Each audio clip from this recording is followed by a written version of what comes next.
to stay.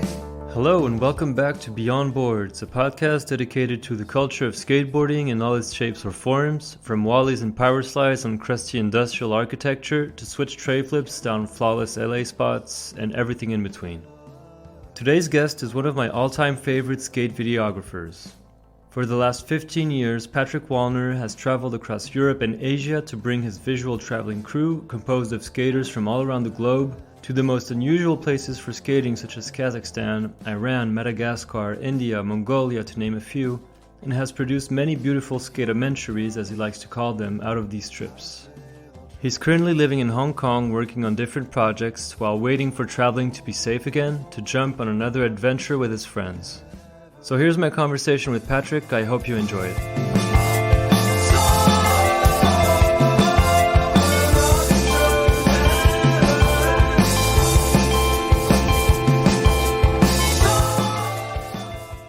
Can we maybe start by you introducing yourself in a few words, just about growing up and everything? I know I saw in some interviews that you were born in Germany, if I'm not mistaken. Yeah. That your parents are from Hungary, but you lived in the States for a long time. Can you tell me a little bit about that? Sure. It's not very linear, but to sum it up in a nutshell, I was born in Germany to parents who have then defected Soviet Hungary and spent most of my childhood in Germany and New York. And for the last 15 years, I've been specializing in documenting, as we like to call it, skatementaries, which focuses on exploring skateboarding in various parts of Europe and Asia and Africa. And on the side, I also started a production house here called Postcard Productions, which is run here in Hong Kong with my partner Tommy Zhao, who's in Shanghai. And with that, we try to tell stories and do commercial works focused out here in the East. Okay, awesome, yeah. So when you arrived in the States, you went to New York City, or where were you based when you arrived in the States? So we flew in I think on the day that Princess Diana died, so I think it was 1997, last day of August. I think we flew in. We were in New York, in Manhattan, on the Upper East Side, on 88 and Lexington for like 2 years, and then it's a bit complicated with the timeline because I went back to Germany for half a year, but then in the end we moved to Long Island, so just like an hour and a half from downtown New York City. Okay. It must have been quite a change coming from Germany and getting to New York City. It must have been pretty wild. I didn't travel that much. It was the first time I was in an airplane.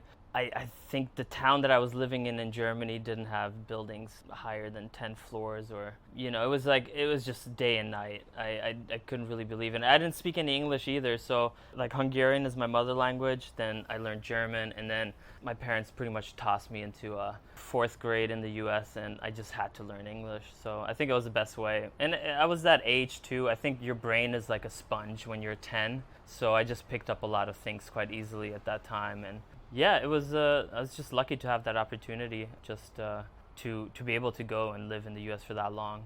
But yeah, there was a lot of homesickness too. I missed Germany a lot, so I went back to Germany for like a half a year, and then came back, and then back again, like a couple back and forth, and then more or less stayed in the US. Yeah. Okay. And actually, where were you born? Where did you live in Germany? I didn't catch that. Was that in the western or the eastern part of Germany? So when my parents defected from Hungary, they had to go through, they just packed their bags, and this is before I was born, and they went to East Germany first, and then they pretended they were just visiting a relative in the West, which we were allowed to do, but then they defected, and then they got citizenship later. And I was born in a small town called Tübingen. It's like a university town, not far from Stuttgart. All right. Okay. And so when did you start skating in the middle of all this? Was that already in Germany, or did it start in the US? In the US, right before 9/11, my other uncle planned a little trip to Croatia. And on the way, on the highway, when we were going, we just stopped at like a gas station. He bought me a full complete skateboard for my birthday. And that's when it kind of all started. I saw one other kid on the island do a kickflip, and that really sparked me a lot. So I took my skateboard back to the US, and that was yeah, just right around the bend of September 11th. 2001, and yeah, it became like a good obsession around that time too, because I just remember like memories of like the whole family being stuck in front of the TV, and I was still pretty young. I was like 14 and didn't really quite understand why America was like going into Afghanistan. I was still a bit oblivious to that stuff, but at least I had a skateboard to just go into the driveway, practice the nose grind, 270 flips, because tray flips were impossible at that time. But in the end, it was just a really good tool and like just a remedy for what was going on in in the outside world, which was a lot of panic around that time. So you started around 13, 14 years old, I guess, since you said 14. It was 2001, around there. Yeah. Okay.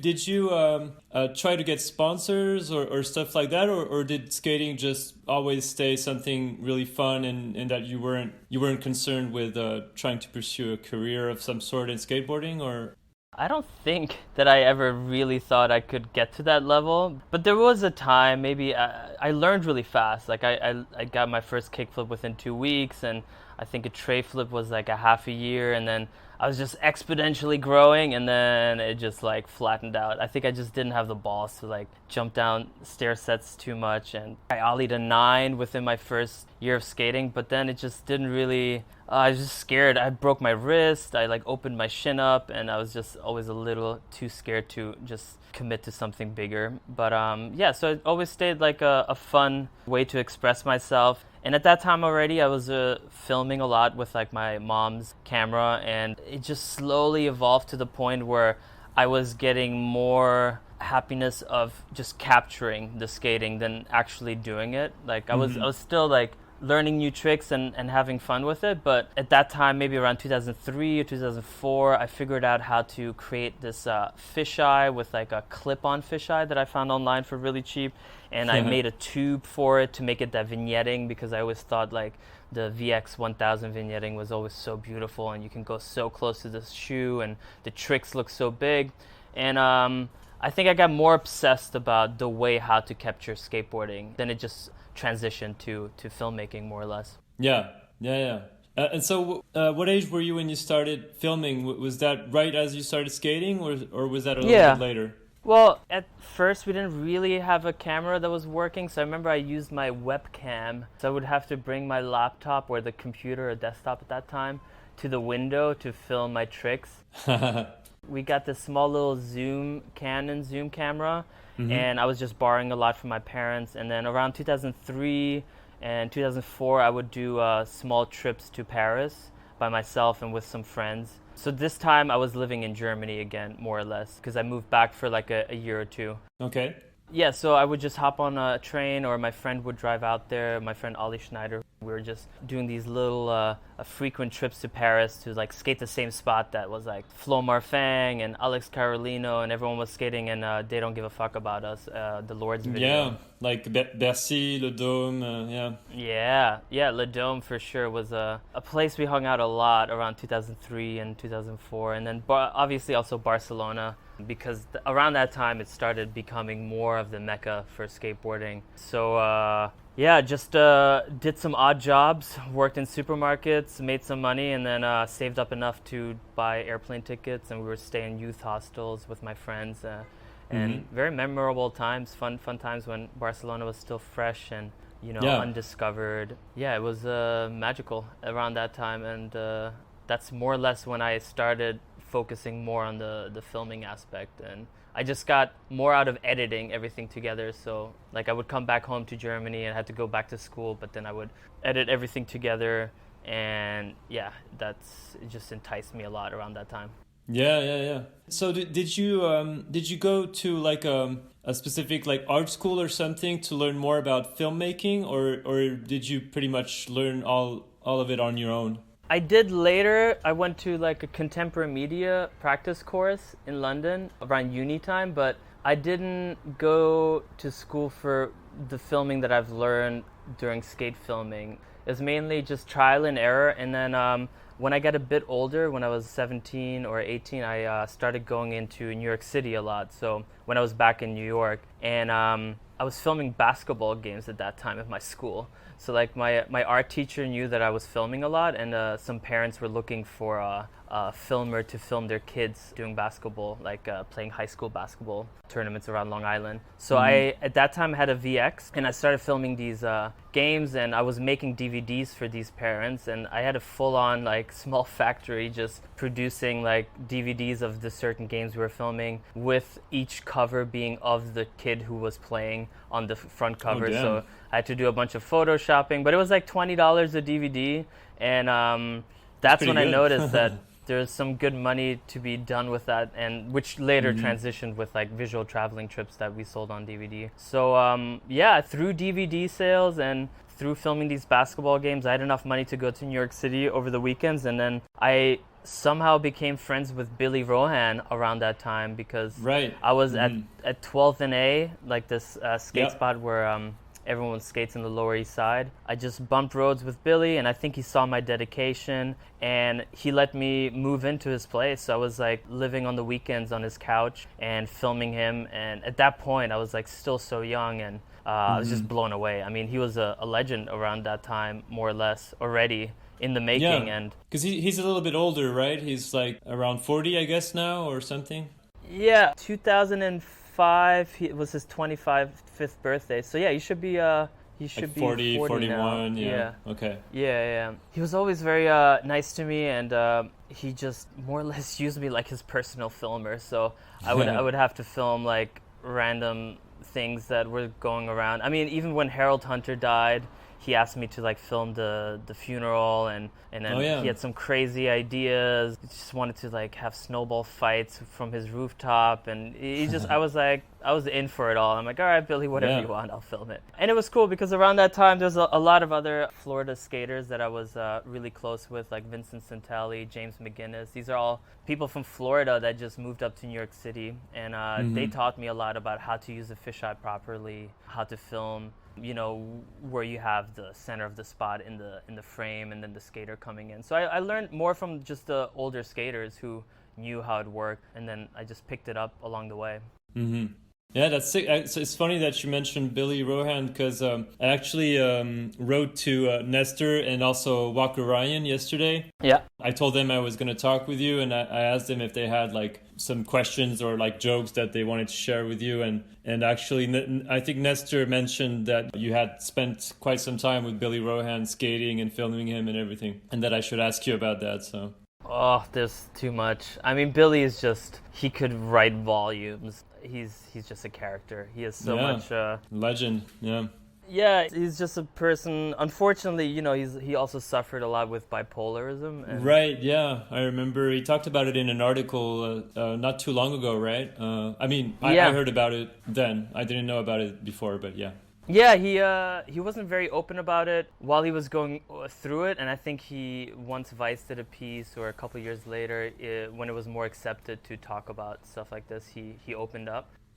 But yeah, there's, you know, he got in a mental institution in Germany. He was thrown into one in New York, and at that time I was actually living on his couch, and he just didn't come home one day, and then I had to call his mom in Florida, and she came down, and we would visit him, and it was just really sad. Like he was just a person who shouldn't be drinking, and you know, sometimes with like someone like Harold passing away, he just fell into a little bit of a black hole, and it's not easy for him. But there was phases, you know, where everything was normal, and we were going through the streets of New York getting amazing footage, and then there was times when nothing made sense. Like he was making T-shirt designs with jam taken through a straw and making it while he has a T-shirt on him. Like he just had the craziest ideas. But I think that's just Billy Rohan. I hope you get to talk to him one day. He's a legend. I have a lot to thank for him.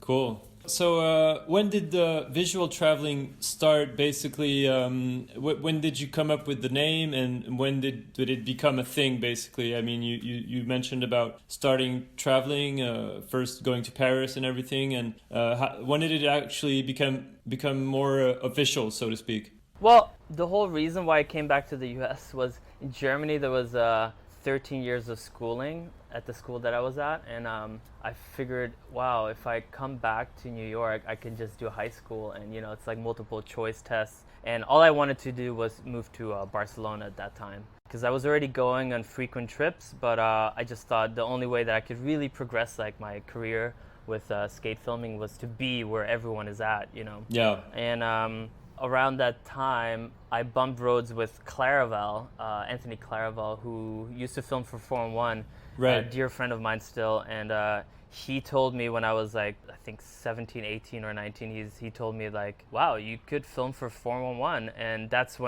was like just a trigger. I couldn't believe it that he would say that to me, because I was watching him traveling with Kenny Reed and in Southeast Asia in issue 62 just a couple months ago, and then now he's telling me that I could film for 411, because I filmed this trick with Billy. He did like a fakie 270 back nose blunt slide 270 out, so like what Rob Welsh did in Fully Flared, I think. And yeah, and that was like, it felt like gold. I remember after we landed it, I was like, I took the tape out and I sealed it, and I showed it to Clairval later, and he liked the way I filmed it. And yeah, it was weird, because at that time I didn't think that was possible, that I could be filming for these videos that I was looking up to. But yeah, then I decided to come back to Long Island, finished up school. I finished in January of 2007 and just flew over to Barcelona with a friend and got an apartment like by Barceloneta on the beach, and then just started filming with the locals there. And I think that's more or less when visual traveling started, because that's when I started meeting all of these characters that became part of visual traveling afterwards. So like I started working with the Adidas team. I started filming with like Lem Villemin and with Raul Navarro and all these guys that were on the Adidas team filming for Diagonal. And then they housed me, and then they introduced me to Michael Mackrodt, who became like, one of my best friends. So I would say that was the time when I could totally focus on just filming skateboarding on the streets, being out all day with the VX. And soon that little drive towards Shenzhen came upon, where everyone is talking about the marble in Shenzhen. The marble in China is endless. It's perfect. You don't get kicked out.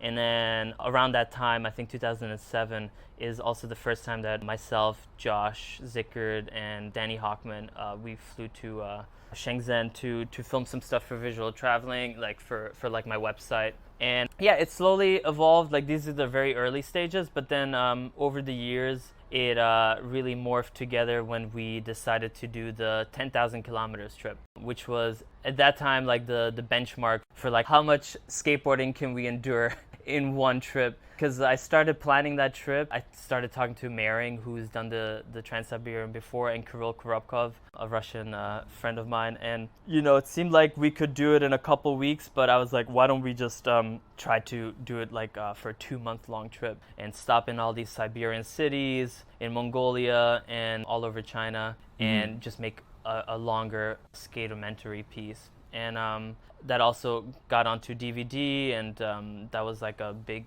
way that I guess I got my name out, and people saw that, we were trying to see more unknown terrains of skateboarding. But that was definitely the most arduous trip that we put ourselves through. I mean, there's a lot of like really hectic moments on that one, Yeah, I'm sure, yeah. But we all got through it, and 13 hours stand class, but also like a thing that's not part of the documentary is like these Mongolian men tried to like pretty much kill Michael Mackrodt and Danny Hockman. They were like chasing them down in the streets of Ulaanbaatar at like 4 a.m. with like a crowbar. Oh, damn.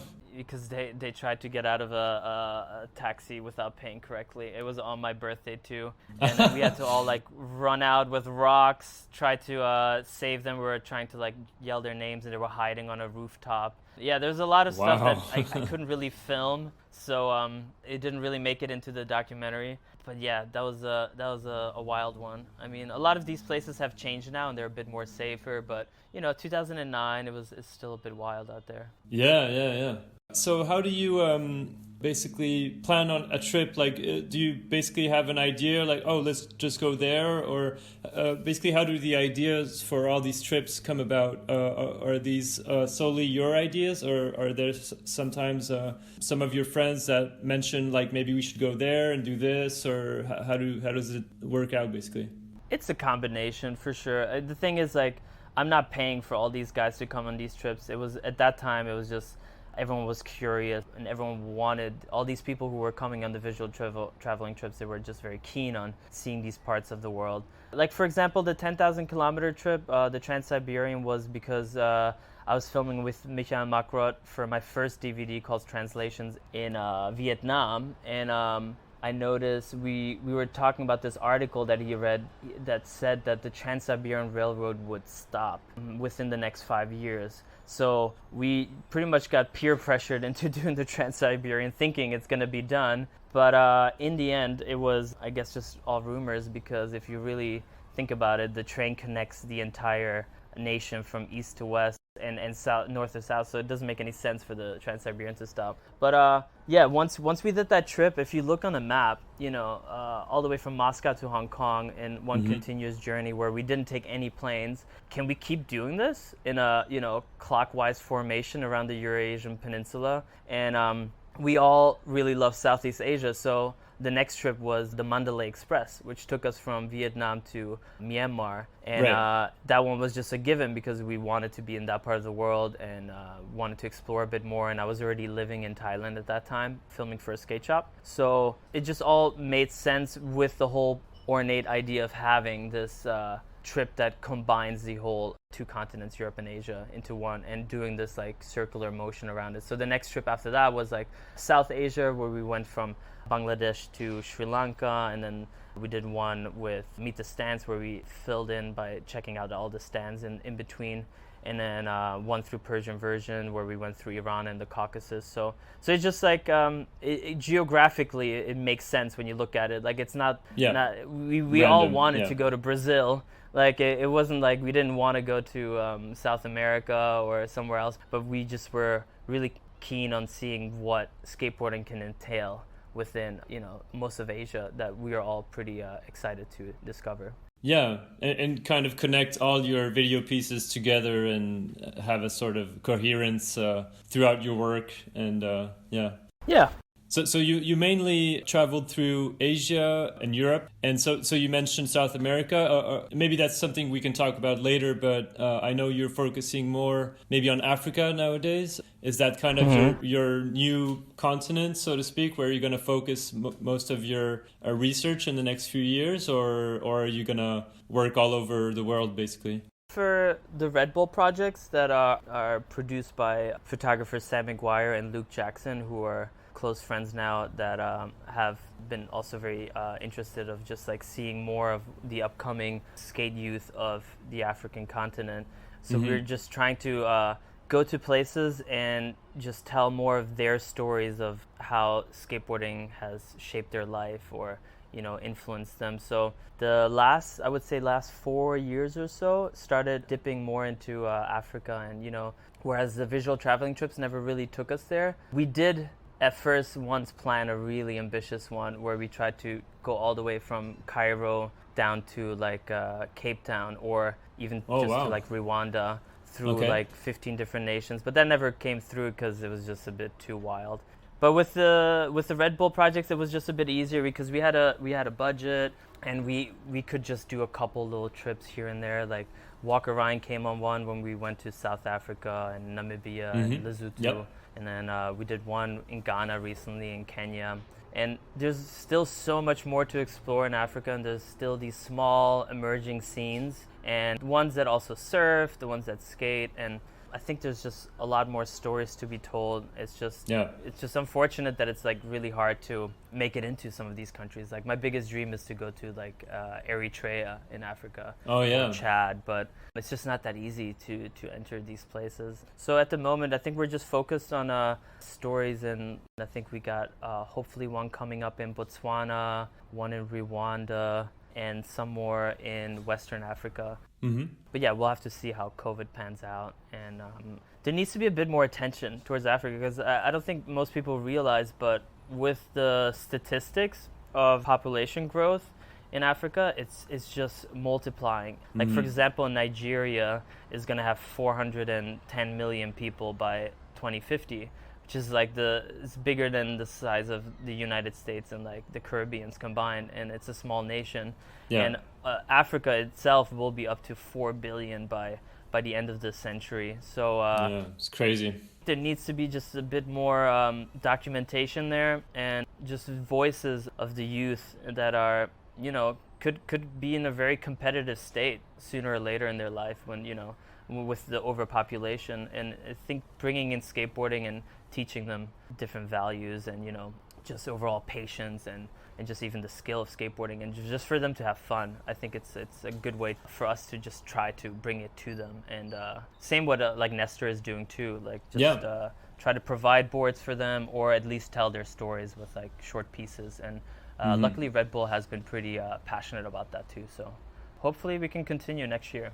Yeah, I hope so too, for sure. And actually, when did I was interested in this? When did Redbull approach you to work with them? Because I understood that most of your pieces, your first pieces, like the 10,000 kilometer one and everything, the Mandalay Express, I think you did those on your own, but maybe had some support from skateboarding brands like Cliché, Element, or Adidas or stuff like that. But when did Redbull come into the picture, and what was your initial reaction when you first talked with them? Let me think. First Redbull trip, I think it was the Madagascar trip. So that means that was 2014, around there. Yeah. I won like the best European filmer in 2013. They gave me more or less a present for pick any country anywhere you want to go with your friends and make a movie out of it. And that wasn't too bad of a deal. Yeah. So just looking at the map, it was like, all right, where is it going to be really hard to just get tickets to? And Madagascar is just one of those places that is just not that easy to fly to. I mean, you can fly there from Paris and some other bigger airports, but it just felt like, okay, let's try to figure out something what we won't be able to do again. And got a bunch of friends to come along, and it was just one of those really special trips that won't be forgotten, just because the crew was really good and it was all new terrain for all of us. Like, none of us have been to Madagascar, and we haven't seen these huge trees, the baobab trees, and yeah, that was a blessing. And then I think after we did that piece, it had like more than 3 million views on the Redbull YouTube page, and obviously views is what people care about and companies care about. So I think that was an incentive to just do more. So after that, Redbull, my boss at the time, Helge, was just asking like, hey, where else would you like to go? And it was really great because we had freedom to, with the edits too, didn't really have to go through too many hands. Like most of the early edits from Redbull was pretty much how I envisioned it, and it wasn't too forced either with the can shots, so can't really complain. It was really great. And so it's like one of my favorite trips, like the Madagascar and Kazakhstan one, those were all with like very close friends, and we got to do whatever we wanted, go to the really remote part of Kazakhstan and explore spots by the Ural Sea. It's just it was really great. But it obviously after like 5 years it got a bit more controlled now. Like now when we're editing the Africa pieces, it's going through a bit more hands and more eyes. So it's not as easy, but I think that's just the evolution of things, and they're also trying to like hit different markets. So but overall it's been pretty good. Yeah, no, absolutely. And I was curious about that, about if they asked you like, okay, can you add this much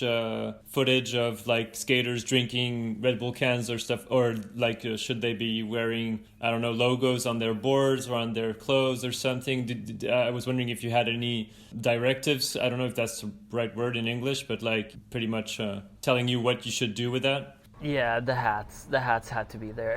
Yeah. for the Red Bull riders. Like we always had to have one Red Bull rider along, but it was fine because we had like Danny Fan on the team for a while and Barney Page, and for the longest time like very close friends now. So it was just like, hey Barney, you want to come on this trip? And he said yes. Or Modders, it wasn't too difficult as long as we had one Red Bull rider and they had to wear the hat. So I mean, that's their duty from their sponsors, so I think they had to do that. Only thing that bothered me was maybe that Red Bull one year figured out that there needs to be a banger at the beginning of the video. Like that's because kids like to see, a straight up handrail trick or something. So they always ask me to edit like the best trick at the beginning of the video, and it was always very cringy for me because I like there to be a little bit of a story, development, slow shots, not straight to El Toro, So that was kind of annoying. Yeah, no, I feel you on that. Like, I don't want to see crazy stunt tricks at the very beginning of the video. You want to ease into it and progress into it, kind of, I guess. I mean, that's how skateboarding has always been, so pretty much. So gotta blame the short attention span of the youth today. Yeah. They can't wait. I don't even know how they do with like long-ended cinema pieces. Like, like movies these days are like 2 hours, and sometimes like it takes an hour for the story to develop. But yeah, I guess it's just like it's being consumed, on phones where there's other stuff that you can flip through. So no, I understand as well the idea, but like for skaters, like a core skater audience, I guess it would just feel weird. Like if I saw one of your a new piece from you, and I saw like a crazy stunt handrail tricks first, and then eventually starting like the skaters walking around a new city or something, I'd be like, what the hell was that? Like why did he put this all in the beginning, and doesn't make much sense. Yeah, I think people tune in for my videos more for like the abstract locations or just the middle of nowhere spots. We used to have the hashtag a long way to go to Skater Shitty Ledge.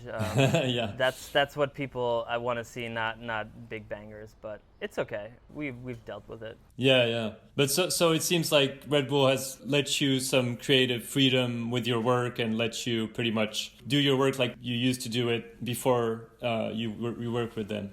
Sure. I used to be the producer on trips as well, where I had to deal with like all the financials and making sure we have money and dealing with the logistics, getting the train tickets. It was hard because I was directing, DPing, and producing, which is on a professional shoot that's almost unheard of because you have 3 different people dealing with that. But it got easier over the years because especially with the Africa pieces, like like the last time we went to Kenya, we were just skating outside of a police station, but we didn't know, and we were filming, and they just grabbed us, pulled us into the station, and they were saying we were terrorists because we were filming by a police station. And luckily we had a fixer, but even he couldn't do much, and they really pulled some strings, and they looked through footage. They were trying to get something out of us to show that we're filming by a police station, and in the end a bribe worked, which kind of sucked that we had to cave into that. But it just shows like it's hard to deal with all of these if you're in charge, and luckily we had like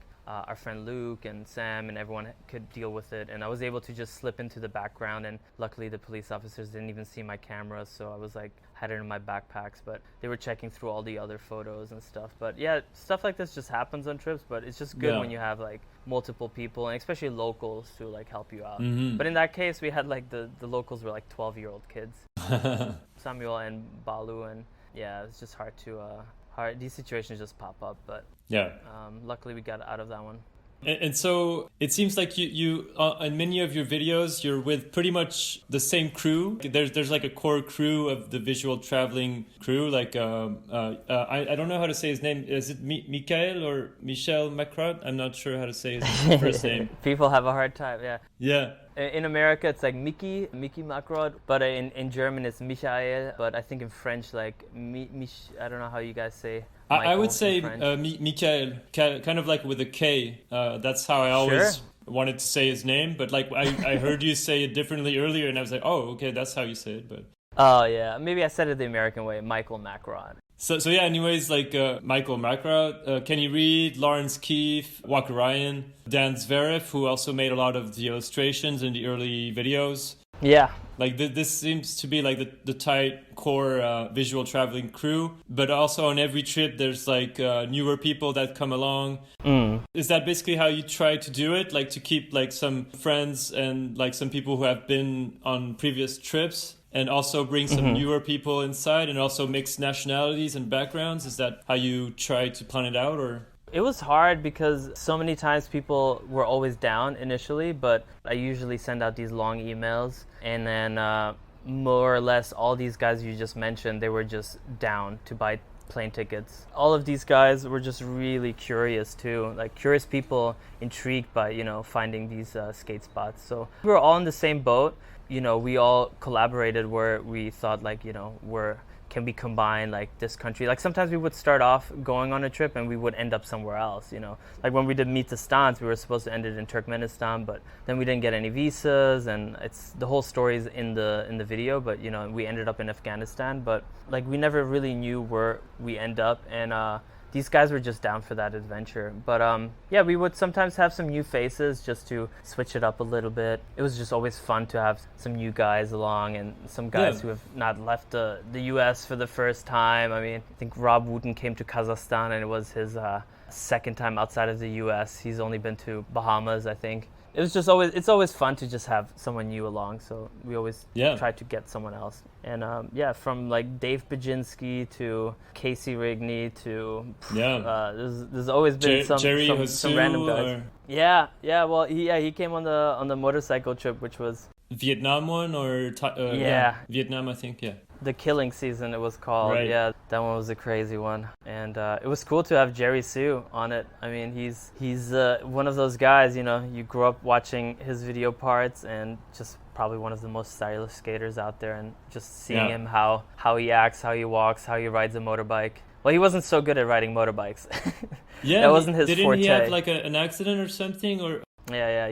He slid out. I think it was like some kind of wet palm branches or something made him slip out. And then one time it was during a Tet Vietnamese New Year where someone just cut in front of him. But yeah, he was definitely excited when we finished the trip in one piece. He was relieved? Not the most lucky person. Yeah, well, I mean, there's a lot of other people who have done that trip. Like there's a Canadian bunch who's done it. My close friend Tommy Zhao did it with some skaters from Delaware. They finished it too, but some other teams, like someone got hurt in the middle of the trip and they had to cancel it. So not everyone makes it. It's like, no one passed away that I know of, but on the streets you would see a lot of really crazy accidents. It's Vietnam, there's no one really abides by the law, and everyone is just zigzagging through traffic. There's 6 people on a bike sometimes. That was a big thing in Vietnam. We had a little contest between the people doing the trip, is like if we ever see 6 on a bike, because you would see 5 people on a bike, like a mom and a dad and 3 kids, and then 6 was only if they were in a bucket. The 6 babies in a bucket. That's the only way how you can have 6 on a bike. Damn.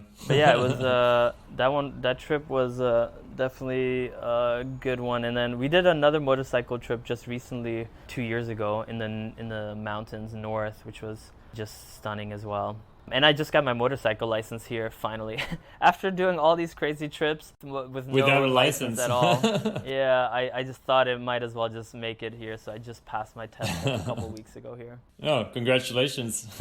Thank you. First try, too. No, yeah, that was a really cool piece. The Vietnam one with Javier Mendizabal was also on that one. Yeah, he's the best. He's one of my favorite skaters. Like, I think the first skate video I watched when I was 13 was Cliché Europa. The very first Cliché video. I think it's the very first. And yeah, he was definitely one of my favorite ones because he was already very versatile, like skating street and transition and everything. And I always liked skaters who not just stuck to one type of skating, but all tried to, approach different types of skating. And so I was super hyped to see him on one of your trips. It was cool. Oh, yeah. No, it was good. We needed some European because that trip was like mainly Americans, and then I invited Javi and Michael, so at least we tried to balance it out a little bit. Yeah. But it was just awesome to have him. Like I was filming with him in Barcelona for one of the Cliché videos. I forgot which one. And I just knew he's just one of those guys you want to have him on a trip. Just very relaxed, super fun, and I mean his footage is just gold dust. If you get something, you're like very excited. Yeah. I don't know if he's still skating a lot. I don't even know if I follow him on Instagram, but like I remember he did a piece with Thomas Campbell not too long ago, maybe a few years ago. I think Matters was also in there. But that was maybe 5 years ago or... Yeah, it was all shot on 16. Yeah, it's beautiful. No, he's pretty much acting in it with Matters, and I think Fred shot it with Thomas, but super beautiful Fred Martin, piece.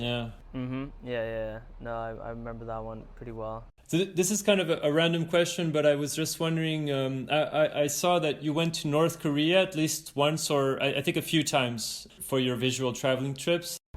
But I couldn't, at least I didn't find any skate footage that you shot in the pieces that I saw that you made. But were you able to skate when you went there? And how was skateboarding perceived out there? Is there a skate scene, or is it pretty much like illegal, or how is it considered out there? Not illegal, but there's no scene because there's just no skateboards. So yeah, I've been 4 times, and each time was a bit different with a different objective. The first time was more or less to just see within the Hermit Kingdom, just to get a glimpse at what North Korean life was at. And I planned that one with Kenny Reed because at that time he was just also super keen on going to, like, you know, these places, and we always talked about it. And finally we nailed it down, a date, and we got on a tour group in 2010. So at that time, I don't think anyone has really gone before that actually roamed around the streets of Pyongyang, and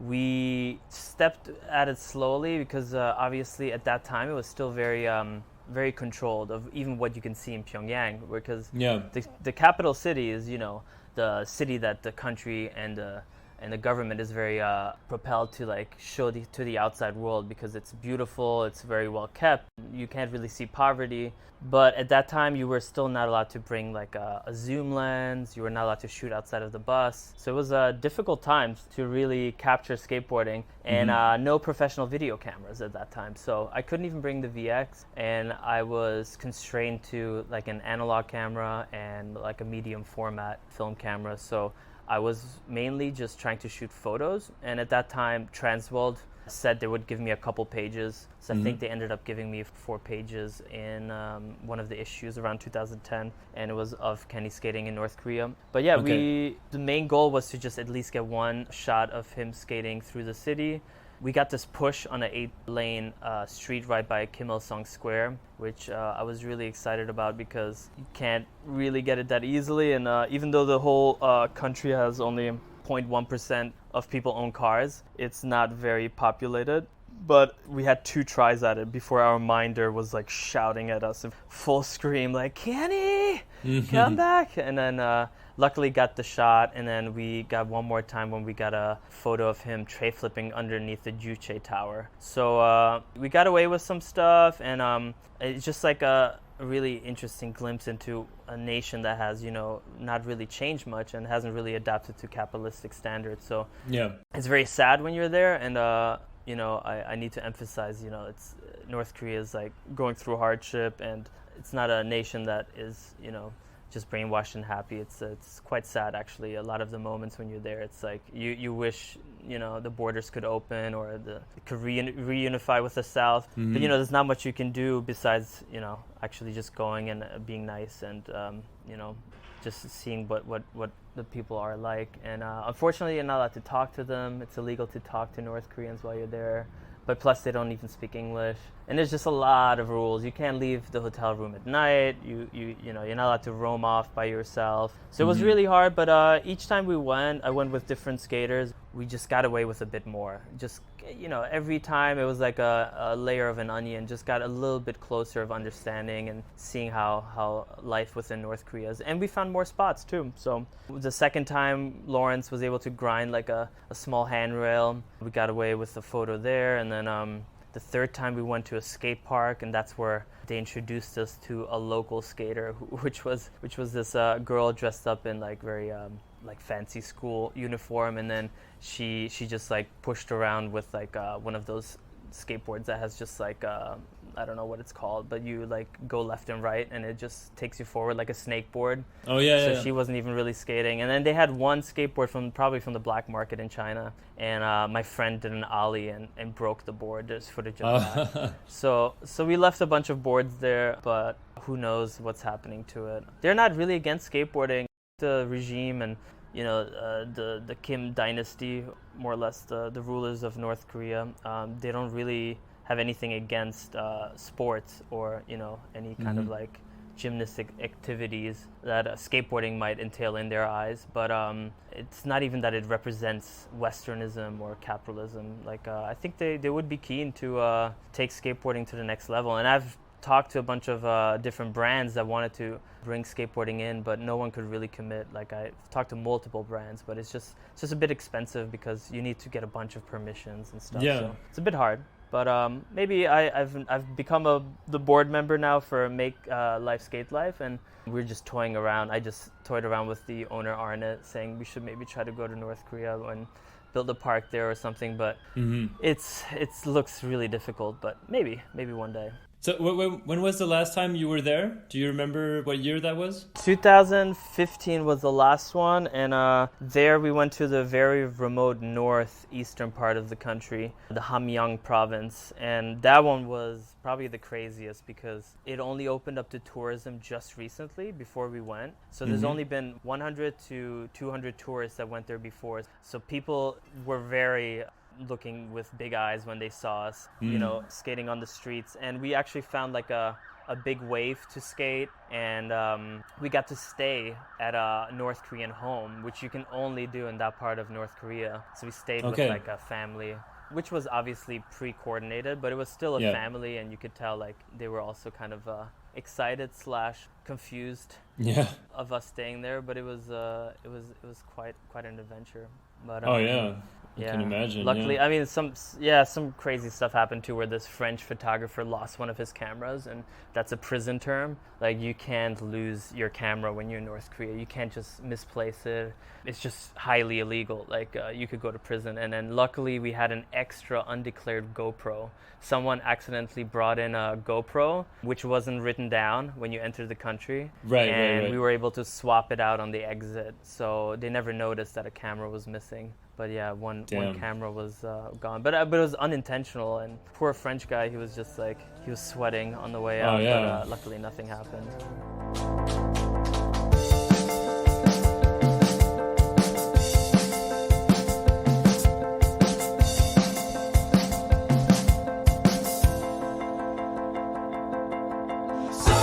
So this is also kind of a random question, and I'm changing subjects a little bit, but I noticed in most of your videos there's some pretty cool music, and I noticed in like the early videos there were some Rolling Stones maybe songs or something.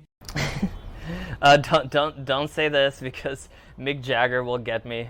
He's notoriously known for making everyone pay. He is, okay. No, I don't think I ever used Rolling Stones. No, I was just curious about the music rights. Yeah, that was basically my question. Well, for when I was making films on DVD, the only way that you could get in trouble is when they figure it out, and then you get sued, and then they make a cease and desist. So you would just have to stop making more. But usually when we made DVDs, I think for all of my films, I don't think we printed more than 2,000 or 3,000 units. So I think that was the maximum. And we did it in one batch. So you really can't run into too much trouble at that time. Plus, I had no money at that time, too. I was just making it from the DVD sales. Yeah. So there was no way of getting sued anyway. But yeah, later on, it was just putting stuff on Vimeo. I think that was the only way to really get away with it, because Vimeo allows it, and I think it's just Vimeo's anyway for struggling artists to just portray their work. So it's not like you're making money like people do with YouTube these days. So got away with that. But I mean, I think we always played along pretty well with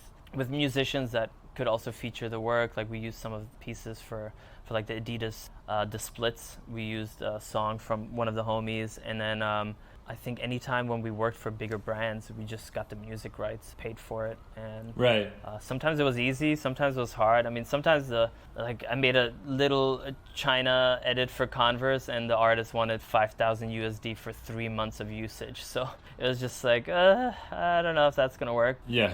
But I think we actually paid it because Converse really wanted that song. But that was around the time when Converse was doing pretty well in China. But yeah, I think it all depends on the company, if they wanted to pay it or not. Yeah. No, I also remember from I don't remember which video that's in, but it's in one of your earliest ones. There's what's his name? I think it's Nolan Lee or something like that, who skates to a Nas song, and I was just listening to that and thinking, oh damn, how did he get the music rights for that? And did he just barge it like they used to do like in the 90s and like girl videos and stuff? Or I was just curious about that. Yeah, it was like 2008. I was 19. I wasn't really worried about Nas suing me, but would have been a good publicity stunt. Yeah. But no, I think cease or desist would have been the worst, so I wasn't really worried. Mm-hmm. Yeah, it's too bad that today is so controlled because music and skateboarding go so well together, obviously. And sometimes I see like great skating, but edited to such terrible songs, and I'm like, it's really too bad, that you can't use like a proper musician's work. But like, I also understand that they need to get paid and make a living. But like, yeah, it kind of sucks. But the songs I used mainly were just like Persian psychedelic music from the 70s. Like I don't even know if the artists were still alive, and I think it complemented some of the pieces, and I never had anyone be angry or upset really. Yeah. Mm-hmm. Yeah, no, for sure. So you're like a filmmaker, so you do many different things more than just actually filming. And so I just wanted to ask you, is there something that you like to do better than the rest? Do you like filming or shooting photos or like editing videos? What is your favorite thing to do basically on your different projects? I would say editing is definitely on the lower end. It's just because it's so time consuming, and especially with like 4K quality and my computer just being old, it just takes forever. Mm-hmm. But I think I get the most kick out of being in a new environment. Let's just say just flying into a new nation that I've never been in, and just taking out the camera and not having a storyboard, because these days I'm doing a lot of commercial work and they want a storyboard from the beginning, and I just like when you can just immerse yourself in a new environment and just press record and just see what happens. And more or less like a verite style of filming, which I've also recently adapted to, because since I've been stuck here with COVID in Hong Kong since like I said 450 days now, I had to also focus my energy and passion into like other things, because I couldn't just focus on skateboarding, because the scene is very small here, and but I got asked to help shoot this movie for Showtime, this documentary about the Sophia robot. Maybe you've heard of her. She's like an AI robot built by David Hansen, and she got Saudi citizenship, UAE citizenship. Yeah, so I've learned a lot from that process too, of just how to shoot very like fly in the wall style, and just let your roam of what you're pointing your lens at, just a scene happen out of nowhere, instead of directing, of telling people to do something, or waiting for something to happen. You're there patiently, and so that whole project is still ongoing. Still been filming it for a year now, and there's just been a lot of different things like popping up the last couple of years too that are enticing me again, like 16 millimeter. I picked up a 16 millimeter camera again. For a short time I went to uni in London, and I would borrow a 16 millimeter camera to film around Southeast Asia, but I had to return it. Just bought it recently, a Bolex again, and been developing film at home,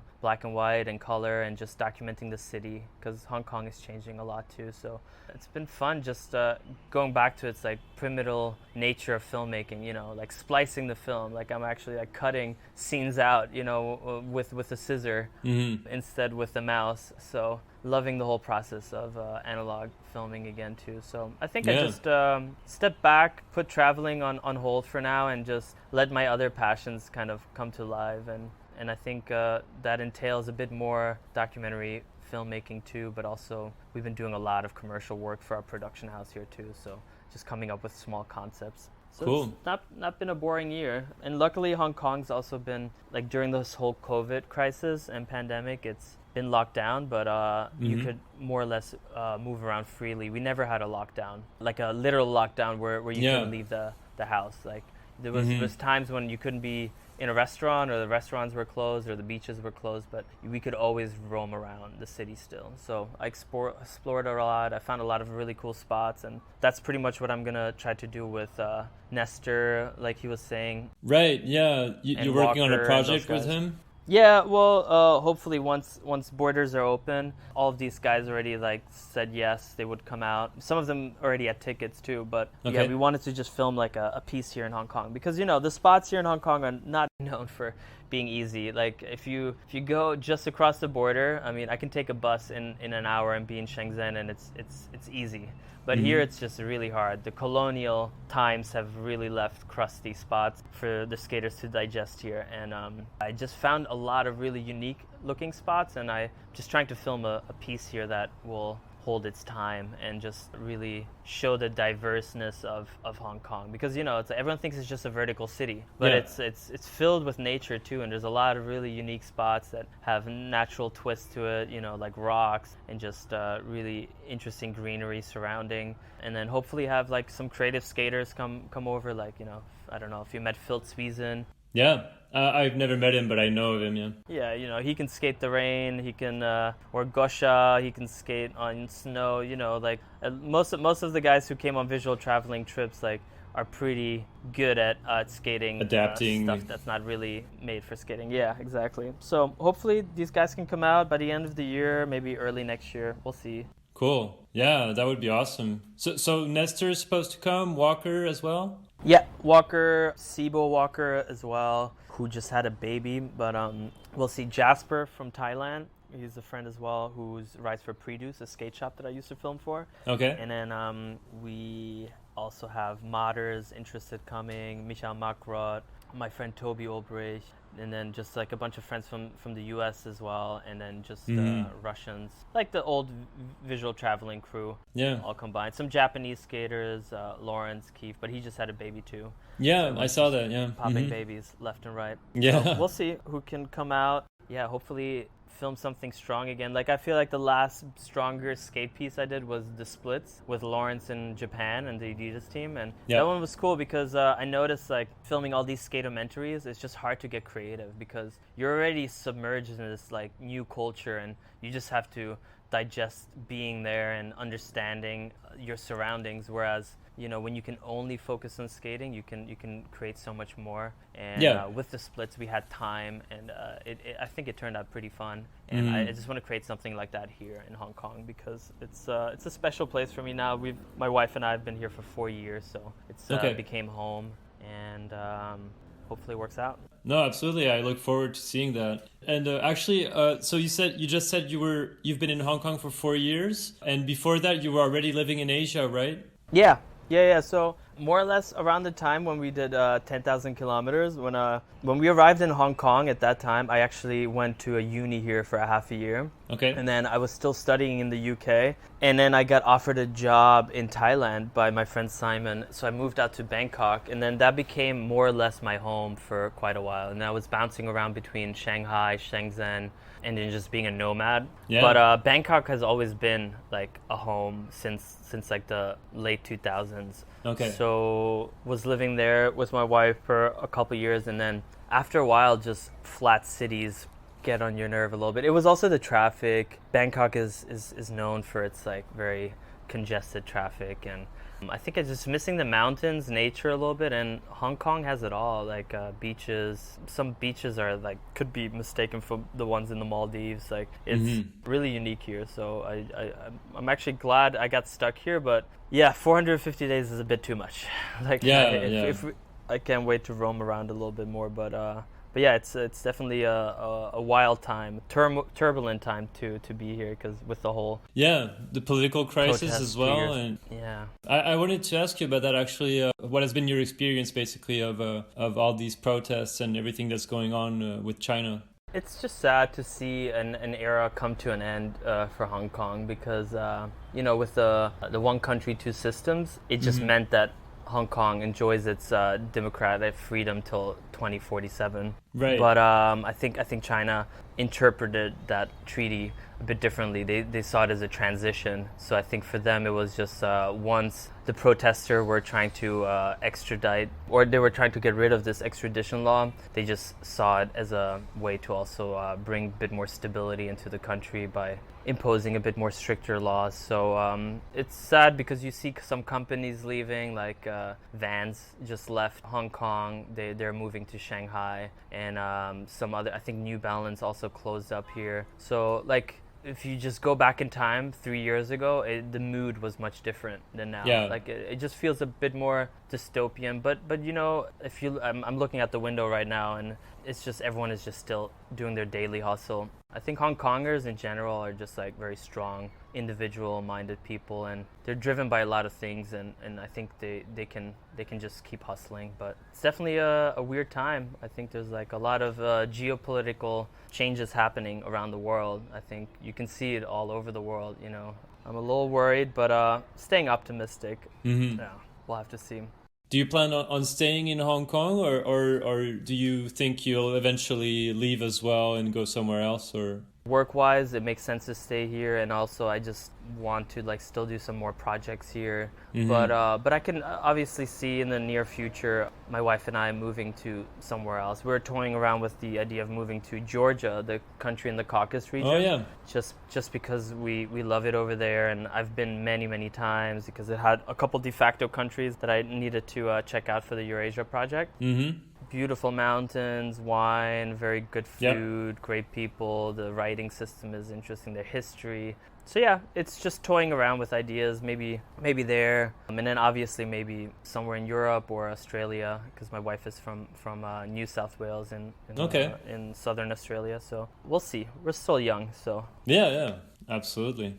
You've been filming skateboarding for like a long time now, 15 years or maybe 20. So do you still watch skateboarding videos every now and then? Do you still pay attention to what's going on in the skateboarding world, like the new videos that are coming out and stuff like that? Or I still watch it. I find myself going on various websites like Free or Thrasher or whatnot, and just scrolling through. But now it's just like, you know, whereas back in the day I was confined to photosynthesis, Manic Matty, or, you know, all these videos on VHS. I think it's just different these days. You watch something once, unfortunately, maybe sometimes twice. If you watch it 3 times, it's an Emmy in the skate world. yeah. But I don't really get too excited, besides if I see friends. I think if it's like, oh, new modders part, or, you know, Michi is doing one of his fishing lines that we used to start and we did back in the days, or Walker is still very active on a board, or the Evison crew in Japan. I think it's just more or less like the people in the crews that gotten into my life for the last 15 years. Like if I see them still ripping, then I get excited. I think that's what speaks to me the most. But I also get really excited when I see, and competitive too, when I see like people going to like very remote parts of, you know, India or somewhere else where we like to go to, and I'm like, what did they find? You know, what did we miss? Or sometimes when people go to like, I don't know, places that we have been to before, and then they find spots and like, damn it, how do we not find that spot? Or I often have that with Michi, because Michi went to some spots in Kenya, and then we went afterwards, and he skated some that we didn't find, but his video came out later. So I look at it like a healthy way of exploration is finding just these stairs, ledges, gaps, anything, you know, for skating that you can make skatable. And it's just fun. Like, you know, when we went, like, so many times when we just go to random places, like that Edge of Arabia trip, that one was like when we're skating amongst the dragon blood trees in Yemen during a civil outbreak. That one was like just endorphins the whole time. You know, like we woke up in tents every day close to the beach where sometimes Somali pirates strand to get petrol. And it was just exciting. It's just, I get excited if I see something like that, you know, when people like really go out of their way to get some good skateboarding. But also Hong Kong. If I see nowadays, when I see some people skating, like the youth here in Hong Kong has been exploring for spots too, and I get very intrigued seeing what they have found, because it's pretty big. So Hong Kong has a lot of like little hidden spots. Right. Okay.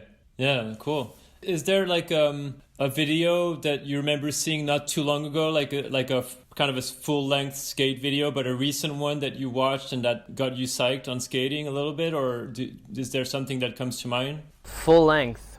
No, I know there's... No, Sorry, Okay. I wish I had a good answer. Mosaic, photosynthesis, or those I still watch. Like, I think those are the videos I go back to. Like whenever I have a nostalgia night, and let's say it's raining, and I'm just home alone, and wanting to see some skating. I just go back to the old videos that speak to me, that bring me back to those times. Like, obviously skateboarding changes, but, everyone's going to cherish the skateboarding of their own era, Yeah, absolutely.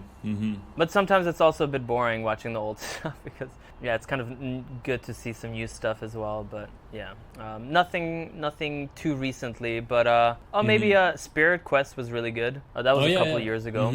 Yep. That one was really good. I just liked the special effects and it was just, the concept was very strong. So I think that spoke to me. Yeah. All right. So I have just one last question. As I told you, I talked with Nestor and Walker about doing this interview with you, and they told me I should ask you about a few things. Basically, Nestor asked me, what is the most extensive nature mission you have gone on while on a skate trip? That could have also been from Walker, because both of those guys tease me about that I turn skate trips into to nature. Sometimes I don't succeed. Namibia was one where I was fighting with Sam McGuire so we could check out these trees in the Namibian desert. But it's oddly enough always trees for some reason. There's just some very beautiful trees that you don't see elsewhere. In Yemen it was the dragon blood trees, and in Madagascar was the baobab trees. And why fly through 10 airports to get to this remote location and then not check out one of its most beautiful features? So I definitely made a lot of not linear trips where the skaters were a little, why are we going through a 15-hour detour to get here? Most of the times they enjoyed it. Like, even with Nestor, we went to these canyons that were really hard to get to in Kazakhstan, close to the Caspian Sea. And in the end, everyone kind of enjoyed it because we got stuck in the desert and on these muddy roads. In the end, everyone enjoys like an adventure if we get out safely, But yeah, there's been many nature-driven trips. Trying to think what was the most extensive. Probably going to Socotra in Yemen, just because there was a Houthi uprising. So pretty much the president of Yemen at that time, Ali Abdullah Saleh, got ousted from his presidential palace, and we were watching this on the news while we were in Oman. Okay. And then we fly over to Yemen, and with some complications, our boards and all of our luggage got stuck in Jordan for some reason. And we arrived in the capital. That was quite scary actually too, because there was bombings happening in Sana'a, but not at the airport, but it was just a bit sketchy. But we were waiting for a flight to go to Socotra the next day, and we didn't have our boards, we didn't have any clothes, and then luckily our Russian friend arrived from Russia, and he met us there. And he had no idea he was signed up for one of these like trips. He's like, oh my god, there's like people with Kalashnikovs everywhere, and like everyone has swords. Like he was totally out of his element, but he loved it. And then luckily he had some extra sweaters and stuff, so we had to sleep on like the marble ground at the airport, and we're freezing. And then luckily the next day we had a flight to Socotra, and there no one had skateboards besides the Russian skater Gosha. So we got into this pickle too, because I only had 2 batteries on me. The battery charger was stuck in my luggage. So we were on this remote island that was really hard to get to, super, extensive research and fixing. Like I was planning it for a year, and then I didn't have batteries. I had 2 Sony batteries that died really quickly. So we were filming that whole intro when Gosha skates around those trees in the edge of Arabia, pretty much on 2 batteries till our luggage arrived on the last day. So every time I shot a trick, it had to be one try. It was almost like shooting with film. But yeah, that trip was as far as one can go, just because we had to go through a civil war, more or less, to get to these trees. And they're just really unique. They look like mushrooms, and I don't know. Have you seen these trees before? No. Have you seen a photo of them? Oh, okay. I don't think so. Yeah, I'll check it out. But yeah. The video is called The Edge of Arabia, because we got to the point where we only had the Arabian Peninsula left. And Saudi Arabia was at that point a big no-go zone for tourism. You know, we just couldn't enter. There's no way, not even through skateboarding, nothing. But we were like, all right, let's check out Oman, Yemen, Jordan, Palestine, Israel, and Lebanon. But Yemen was definitely the one that we wanted to. That was the pinnacle of the trip for the trees. And I think everyone liked it because we were camping. We had fresh fish. We saw dolphins. It was great, but we didn't have batteries, so everything more or less had to be kept in our memory bank and just in our brains. Like, we couldn't really film too much. But I think the fourth day or the third day, our luggage arrived, and then we had boards. But if you ever watch the intro for The Edge of Arabia, there you can see us just like roaming around the island of Socotra. And those trees are just crazy. You cut them open and it's all red inside. It's hollow and it's red. And they only have them on this small island, like pretty much right next to Somalia almost. Okay. So that was definitely one of the crazier ones. Yeah, that's sick. Nestor said you love trees and trains as well. Is that also something? Don't get me started on trains.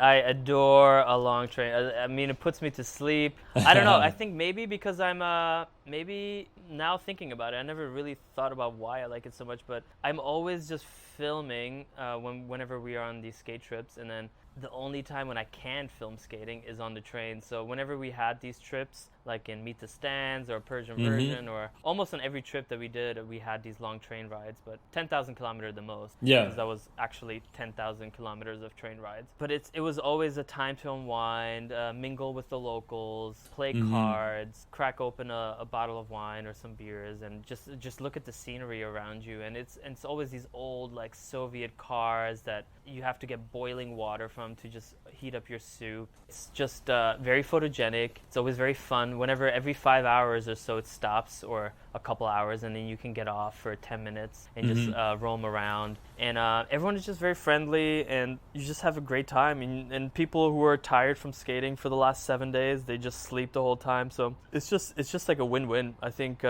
any skate trip should have a long train ride in it, or to relax and chill. Yeah. That's why, and it's just like it's just a nice way to get around. Like, I don't get me wrong, I want to take planes as much as I can because you save time, but the thing is, when you're actually doing it on tracks and you see the borders change, and it's just fun. I don't know, I like it. No, it's sick. Yeah, no, I totally get it. It's I actually want to go on the Trans-Siberian train someday with my dad. I'd like to do that with him. Oh, great. Yeah. So hopefully we can do that sometime. Yeah, that would be cool. Let me know. I can give you some insight. Train tickets you can even buy online these days, and you can pick which destinations you want to stop at. Yeah, it's quite easy nowadays. It used to be difficult back in the days because it's just a lot of paperwork and bureaucratic loopholes in getting tickets. I mean, we were stuck at train station for hours back in the day. Like poor Kirill Korobkov, our Russian friend and / fixer. The trouble he had to go through. It's just, the Soviet era is not known for easy paperwork. I mean, it's just, you have to fill out a bunch of stuff, and it just wasn't easy. But it gotten better. So, I mean, recently went back to Russia with Kirill for down the Volga trip, and noticed again, like, the country's changing a lot. Yeah. Nestor also mentioned Kirill about how he's been extremely helpful on many of the trips you did, especially through Russia. Yeah. I can't give my gratitude more to that man than half of the Eurasia project. Not half, but let's say a good portion of it would have not been really possible without him. He's just he became one of my closest friends, and we just have the best time together because I think we have very similar goals. Like, both of us just really get a high out of being in a really obscure place, and we just take pleasure in just seeing odd things. And he's just really down to go anywhere. I mean, when I was going to Pakistan, I was for the Eurasia project because I was missing an image, and financially he's not balling. He can't really afford buying multiple plane tickets a year, but he always made an effort to like help out, and we went to Iraq together. He just jumps on board very easily. He definitely has just a wild imagination and just just loves anything that is outside of Russia or inside. I mean, he's helped so much with like, you know, Russian speaking countries, and I've been with him multiple times in Georgia and like all these other Russian speaking countries, and it would have been almost impossible without him, because he just knows how to like talk to like higher ups and stuff, where I might panic. Like in Tajikistan at the airport, like they tried to bribe his watch. Like the customs official wanted to get his watch, but he just played dumb. But he's just really good with dealing with authority. He just knows how negotiating to and talk. Yeah. So he's helped a lot, and it's just always good times. He's a big part of visual traveling. That's why we did the Down the Volga trip. It was more like an ode to him and to visual traveling with Kirill's help, because without him it wouldn't have been possible. And we went down the Volga. We checked out his grandpa, who's an artist in the Cheboksary region of Russia. And there's all these little ethnic minority groups in Russia that the people don't really know about. So a lot of random traveling with that man. Yeah. And just one last question from Walker. He asked, what's your favorite Georgian meal and why? He knows the answer to this. It's, of course, I would want to say the hachapuri, which is the cheese-filled bread, shaped like a boat that has egg and cheese in the middle, and you like mix it up. It's like the pizza of the Caucasus region. But kinkalis are these big dumplings. I'm a big fan of those. But there are these like eggplant dish that has a pomegranate on the top. Pudra. I forgot the name of it, but that's also one of the classics whenever you go to like a Georgian restaurant. What are some of the countries you haven't been to yet that are on your bucket lists for the future? I think I want to go back to more places. Like just talking about Georgia, I want to go back to Abkhazia. Abkhazia is this small de facto country just on the western side of Georgia. And it took a long time for me to be able to go within the small nation. 2 times rejected, and you have to walk through this like a bridge with like donkeys taking people across. And it's, you know, one of those things you just notice, like modernity is not everywhere, and you got to appreciate it too, that, you know, when people still, you know, use primitive ways of getting around, and just DC borders too. But they're also a bit sketchy. I remember crossing through Abkhazia was a sketchy one, but I would love to go back to Abkhazia, Georgia, obviously, just like see my friends that I've made along these trips. Like, you know, in Iran we skated with the skater called MJ, and I just want to see how he's doing. I would love to go back to Tehran. I would love to go back to some of these places like Bhutan, but I think I'm trying to go with Kenny and Nestor next year anyway. But I think more for Africa, it's like I said, Eritrea would be a great one to go to. And then go back to like Cape Town, and Brazil has always been on the list, you know. I've never been to South America, so that's kind of feel ashamed for that, for never stepping foot in South America. Somehow just never, the opportunity never came up, not even with Redbull. Plus there's other, you know, producers who were doing projects there, so there was never a call for me to go there. But I would just love to go to Brazil. I've just been listening to a lot of like Brazilian samba music, and I just love Portuguese and how it sounds, and just would love to check out Rio, because there's not many cities like Hong Kong. There's like Cape Town, there's San Francisco, and there's Rio and Hong Kong that are like built on mountains. So I just would love to see how Rio is like. Maybe if Clairville invites me one day. I have a very, very last question, and just because that one is somewhat important, because it's basically the whole idea of this podcast is to talk about skateboarding and things around it. But I've observed since the last 20 years, since I started skating in 2000, a very big evolution of skateboarding, and it's going to become an Olympic sport next summer with the Tokyo 2021 Olympics. And it's just very surreal to see how it's progressed, and to see like American pro skaters have Nike deals, and Red Bull, you know, becoming a very big actor in all of this business and in this industry. And I was just curious to know what your thoughts were about on that, on like the evolution of skateboarding, and maybe on the Olympics that are going to happen in a few months from now. What is your general opinion about that? Are you like all for it, or are you a little bit concerned about how it might standardize skateboarding in a way, or what are your thoughts about that? I wish I had an interesting point of view on this, but I think I'm just waiting to see how it pans out. I'm not gonna fall into panic mode like how some friends were, where it's like, no, this is gonna destroy skateboarding. No, I just don't really care that much for that kind of skating. That's not really what I really appreciate. But I think if it helps for, let's say, higher ups and authority to recognize skateboarding a bit more, and we can get away with skating, let's say, a spot in India because he's seen it on the Olympics, you know, the police officer has seen it, or the security guard, and he thinks it's cool. If that's the case, I'm all for it. Like I'm just thinking, as long as it helps street skating, then it's fine. Like, I mean, the obstacle and the point system is not really what I'm used to for skateboarding. That's not how I grew up with it. But I think most of the people that you're interviewing are gonna have that point of view, especially the older ones. But I'm sure the younger guys have like a different take on it. But I'm very unbiased to it, just observing it from the outside. I'll probably watch it. I'll check it out. I'm curious to see what they're gonna do, but it's also gonna be cringy, and I'm sure I'm gonna roll my eyes. But as long as Tim O'Connor is commentating it, then I think we're good. Is he gonna? No, I don't know. I wish. That would be so cool. Yeah.